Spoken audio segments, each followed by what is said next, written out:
Hello everyone and welcome back. If you truly want to become strong, you must first learn how to let go. Today, let's talk about one of the most fragile, yet dangerous things in life, pride. How much is a poor man's pride really worth? One day, a wealthy man wanted to test human nature. He asked a young man, "If you bow to me once, I'll give you 10 million. The more times you bow, the more I'll pay. Would you do it? The only condition is you must bow in front of your friends, your parents, and everyone you know." The young man thought for a moment and agreed. When everyone gathered, he began to bow. At the first bow, his parents shouted angrily, "How could you throw away your dignity for money?" His friends mocked him. "After this, how will you ever face us again?" At the 10th bow, his parents were furious, trembling with disappointment. They swore to cut ties with him. His friends said they would never speak to him again. At the 100th bow, his parents fell silent. They watched him, thinking, 1 billion might take a lifetime to earn. But how could anyone give up their pride for it? His friends also went quiet, unsure what to think. At the 500th bow, his parents handed him a glass of water and said gently, "Take a break." His friends began to soften. They said, "We're still friends. If you need anything, just ask." At the 1000th bow, his parents looked at him, and in their eyes was pride, not anger. Their son had endured it all without flinching. His friends cheered. "Come on, rest now. You've earned so much already, let us bow for you." Even strangers ran to the rich man, asking to bow in the young man's place. Through all of this, from the first bow to the 1000th, the young man never lost his calm. He bowed firmly, clearly, with a straight back every single time. Now, let me ask you, if you had the same chance, would you bow? Ren Zhengfei once said, "Face, leave it for the dogs." Bill Gates said, "Self-esteem that brings no results isn't worth a dime." And actor Huang Bo said, "When you succeed, the world will treat you kindly." In this world, those who have real strength rarely care about pride. Those who lack ability cling to it tightly. People who value pride too much never truly earn it. But those who let it go often gain real respect instead. Pride is the cheapest thing in this world. When you learn to let it go, life becomes lighter and better. You've probably seen people like this. They're broke, yet borrow money to buy the newest phone, just to look good. They agree to help others even when they can't, just to avoid being looked down on. They wear masks of perfection, torturing themselves for the sake of appearances. But in the adult world, pride is not the same as self-respect. You don't become greater by having more pride. Only when you let it go and learn humility can you live honestly and peacefully with yourself.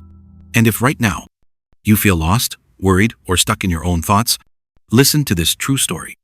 Once, a rare white tiger was gifted to the US government by a wealthy man. It was placed in a zoo in Washington, inside a tiny cage just 12 by 12 meters. Every day the tiger would pace back and forth within that small square space. Years later, the zoo built a huge natural enclosure with mountains, trees, and open land, a paradise for a tiger. But when the white tiger was moved there, it didn't explore. It didn't run. Instead, it drew an invisible cage, still pacing back and forth, within the same 12 by 12 meters, until the day it died. That tiger's story is our story.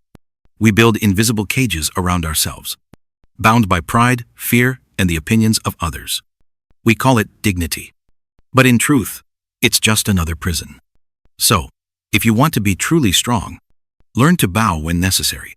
Learn to bend so that one day you can rise even higher.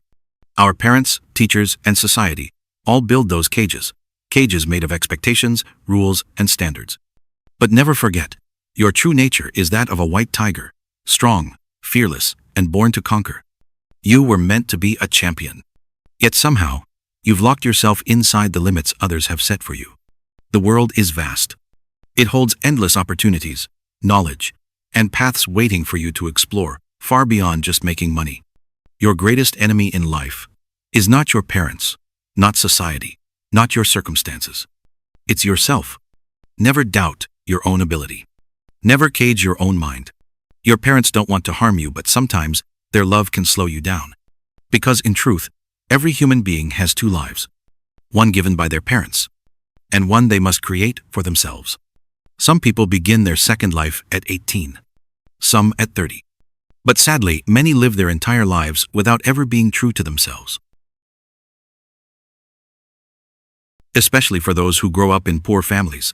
If you want to change your destiny, the first step is to step away from your parents.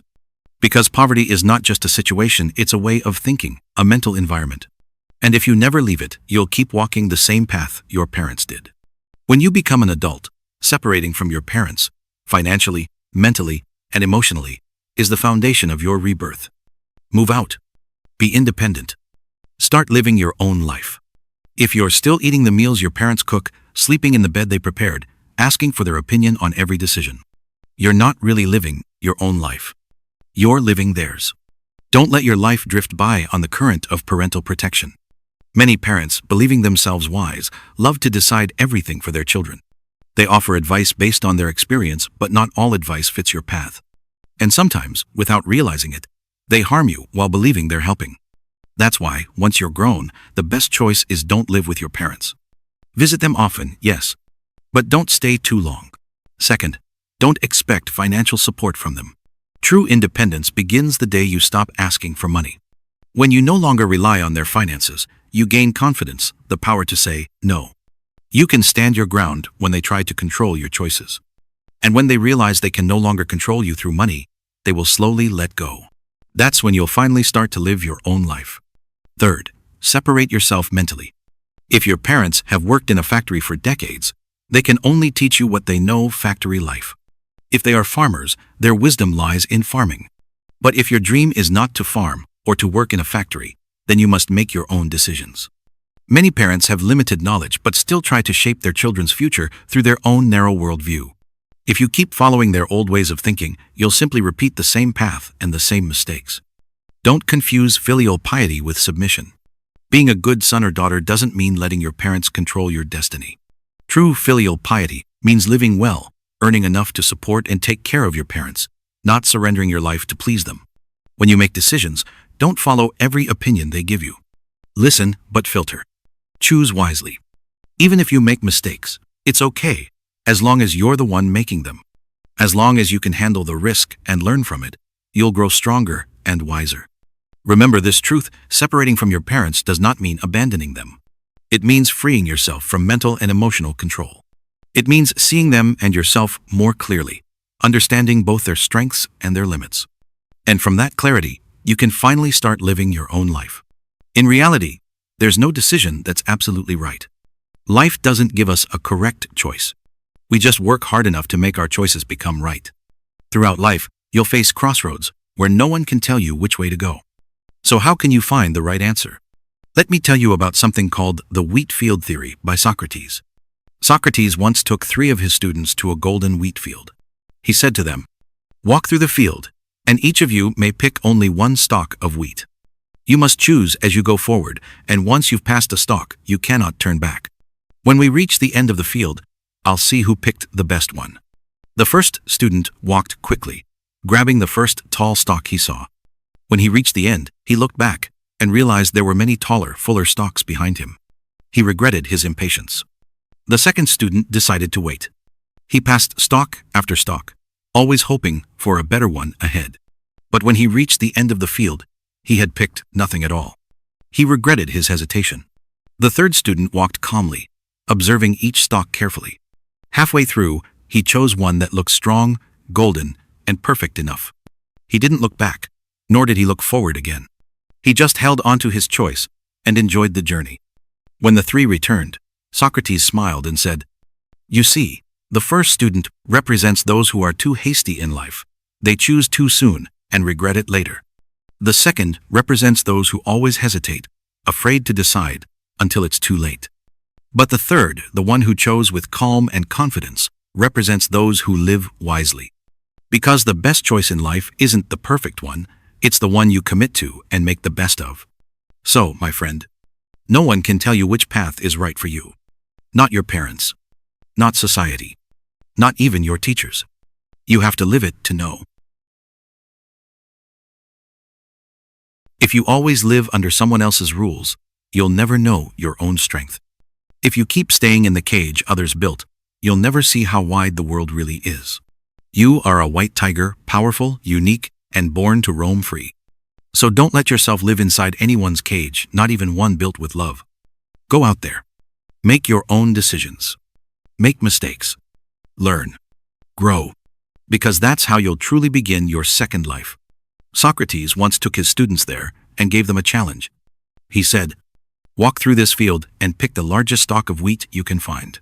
But there's one rule: you can only move forward. You cannot turn back. And you only have one chance to choose." The first student was impatient. The moment he saw a big stalk, he picked it right away. But as he walked further, he noticed many others that were even larger. He sighed with regret. Socrates asked, "How do you feel?" He replied, "I acted too soon. The result is not good." The second student learned from his friend's mistake. He thought, there will surely be better ones ahead. So he waited and waited. But by the time he reached the end of the field, he realized he had missed them all and found nothing better to choose. Socrates asked him the same question. He replied, "I acted too late. The result is terrible." The third student was wiser. He brought a ruler and divided the field into 3 equal parts. In the first part, he only observed. He looked for the largest stalk and used it as his standard. He didn't pick it yet. In the second part, he compared each stalk to his standard. The moment he found one that was even larger, he picked it immediately and brought it to Socrates. "Teacher," he said, "I believe I have found the best one." Socrates smiled and asked, "How do you feel about your choice?" The student answered, "Only by having a clear standard can one make the right decision." This method seems perfect. But Socrates pointed out its greatest flaw. What if the best stalk of all was the very first one you saw? You would never find another as good. And that, he said, is the story of life and love. If your first love was the best you'll ever have, that can be either the greatest blessing or the greatest tragedy. If you stay together forever, it's happiness. But if you lose that person, it's heartbreak. Because you'll always feel that no one else compares. So remember, never idealize the path you didn't take. Never live inside the what if. If you keep looking back, you'll forever miss what's in front of you. Once, there was a man being chased by a group of bandits. He ran until he reached a wide, raging river. The current was strong, too strong to swim across. There was no bridge and no boat. He hid for a while, but he knew he couldn't stay there forever. So he decided to make a bamboo raft. Day and night he worked hard, cutting bamboo, tying them with bark, until the raft was complete. Finally, he crossed the river safely. When the bandits arrived, he was already on the other side.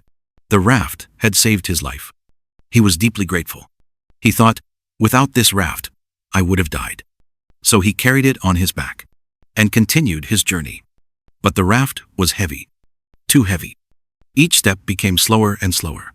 He could barely move. 3 days later, the bandits caught up and captured him. They too had built their own rafts and crossed the river. Because he was burdened by the weight of the old raft, he couldn't escape. He sighed. The raft saved me, but it also destroyed me. Life always comes down to 2 states: holding on and letting go. We must learn when to stop clinging to the past.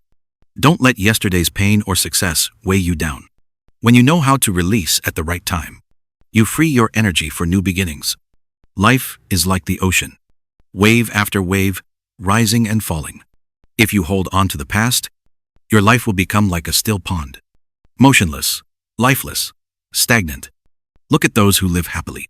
They live fully in the present moment. Once upon a time, a young scholar went to the capital to take the imperial exam, but he was sabotaged by others and failed miserably. At that time, his childhood sweetheart left him as well. Heartbroken, he fell into despair.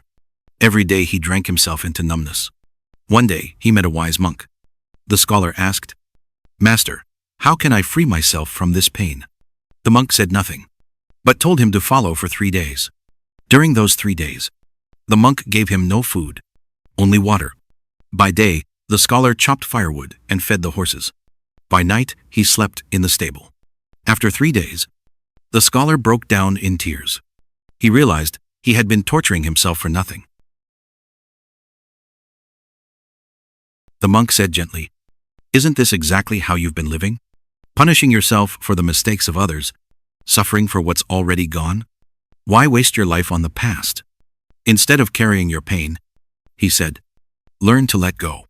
Only by letting go can you be truly free. Those who dare to release the past will always be rewarded with a new beginning. Once, someone asked a spiritual teacher, if I deeply love someone, but I know we can never be together, should I enjoy the process or end it early? The teacher smiled and replied, what do you mean by result? Marriage? Even marriage can end in divorce. Spending a lifetime together? Eventually, one will still leave first. Between people, there is no such thing as a permanent result. So, why worry? If you once truly loved, then that is the result. The student asked again, but if we eventually break up, won't it hurt? The teacher asked in return, who reads a book only for its final page? Even if the ending isn't what you wanted, can't you still cherish the chapters that made you smile? Don't let the uncertainty of tomorrow steal away the beauty of today. So hold on, he said, until you can't anymore. Love sincerely, and when the time comes to let go gracefully. Sometimes, you have to walk away from certain people, not because you don't care, but because they don't. You must understand, when a relationship can't go back and can no longer move forward, the only choice left is to cut the thread. Letting go isn't weakness. It's wisdom. Because every ending is just the beginning of something new. Sometimes, we hold on to people, feelings, or memories that no longer belong in our lives. Deep down, we know that holding on brings no result, yet we refuse to let go. We convince ourselves that we can't move on, but in truth, we're just clinging to an illusion, painting over something we never truly had. The further we chase an impossible ideal, the more we get trapped in a never-ending loop. This is what psychology calls the Zajunk effect. The more unattainable something is, the more we desire it. But the real reason we can't let go isn't love. It's pride. It's the unwillingness to accept that someone walked away first. Not being able to let go is just another form of powerlessness. So, what's the best way to move on from someone? Be honest with yourself. Tell yourself, I've done my best. I've never crossed the line. I've been sincere when it mattered, humble when it was needed. I've been brave enough to love with all my heart. The one who should regret this is not me. You see, letting go doesn't mean forgetting. It means you continue living your life. You eat, you sleep, you play your favorite games, and when you come across their photo one day, your heart stays calm. They become just someone you once loved deeply. Love doesn't always need to be judged as right or wrong. Even if they changed, even if they left, let it go. Those who can walk away were never meant to stay, and they never loved you as much as you thought. Sometimes, the one you love simply doesn't love you back, and that's okay. Be kind enough to let them go. Be grateful for the meeting. Don't hold grudges, and don't feel indebted. Someone once asked, "Are you happy now?" And I realized why. As we grow older, happiness feels so rare. It's because we're always waiting for results. We expect our kindness to be appreciated. We expect our messages to be replied to. We expect our vulnerability to be met with comfort. And when those expectations aren't met, we turn the blame inward. We think something is wrong with us. But when we were children, we could spend an entire day watching fireworks or following a trail of ants without waiting for any result. We were simply present, curious, alive, content. So, maybe it's not the world that's changed, it's us. When we learn to let go of unnecessary expectations, we begin to see how beautiful ordinary life already is. The more you care about something, the more it controls you. Expectation is the root of suffering. Lower your expectations, not because you don't deserve, but because peace is more valuable than disappointment. When you stop asking for outcomes, everything starts to flow naturally. Don't ask what's at the end of the road, or what lies beyond the mountain. It doesn't matter. What's yours will find its way to you. What's not you can't force it. Live your age. When the time is right, nothing meant for you will be missing. Stop worrying about how others see you. As long as you stay true to your morals and your values, you'll live lighter, freer, and happier. I once read a quote: "Never go grocery shopping when you're hungry, and never look for a friend when you're lonely. Because when you do, you'll end up buying things you don't need and forming shallow connections that don't last." People don't act for your sake. Everyone moves from their own needs. So, expecting too much from others will only bring you disappointment. Let go of those expectations. Let go of the past. Let go of what's no longer meant for you. Because sometimes, the art of letting go is the beginning of true freedom. When you stop expecting others to solve your problems, when you learn to take responsibility for your own emotions, that's when true peace begins. In love and in life, we often make the mistake of placing our happiness in someone else's hands. We expect them to make us feel loved, cared for, understood. But when they fail to meet those expectations, we suffer. Our emotions shouldn't depend on anyone else, not friends, not lovers, not even family. So, instead of expecting too much from others, place your expectations on yourself. A truly mature person doesn't demand perfection from life. They accept that imperfection is part of reality. Lowering your expectations doesn't mean you give up or stop caring. It simply means you start seeing the world more rationally. Life was never meant to be perfect, and if you keep expecting too much, you'll only trap yourself in endless disappointment. These days, life moves fast. People rush from one thing to another, constantly worrying about what's next. Are you anxious about the future? There's an old story about a Zen master. One day, he met a strange man walking aimlessly down the road. The man looked lost, not in body, but in spirit. So the master asked, "Today's a working day, why aren't you at work?"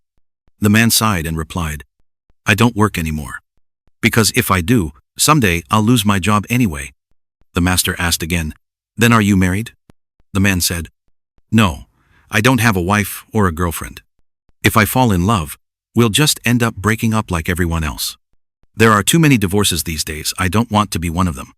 The master smiled gently and asked one last question. "Do you like money?" The man said, "Of course I like money. But earning it takes effort.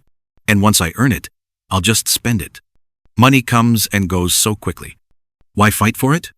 The Zen master looked at him and said, "If you always live with this kind of fear, afraid to lose, afraid to try, you'll never know what you truly want. Every fear we have comes from one place: our obsession with the future. When we face something new, our brain immediately imagines the worst possible outcome. In just 10 minutes, we've written a whole tragic movie in our minds and made ourselves miserable, all without anything even happening yet. We turn our joy into sadness and confuse those around us who don't understand why we're so heavy-hearted. But listen carefully. When those feelings appear, don't reject them. Don't think there's something wrong with you. You're fine. You're human. You just need to learn how to manage your thoughts. There was once a psychological experiment. Researchers asked people to write down their biggest worries about the next 7 days and put them into a box. A week later, they opened the box. It turned out that 90% of the worries never happened. So, the next time you feel anxious about the future, just tell yourself, "If it happens, I'll deal with it then." Slowly, your anxiety will fade. Because thoughts only create problems. Actions create solutions. Live in the present. Don't let what hasn't happened yet drain the beauty of what's happening now. This moment, right here, right now, is the only thing you truly own. And once it's gone, you'll never get it back.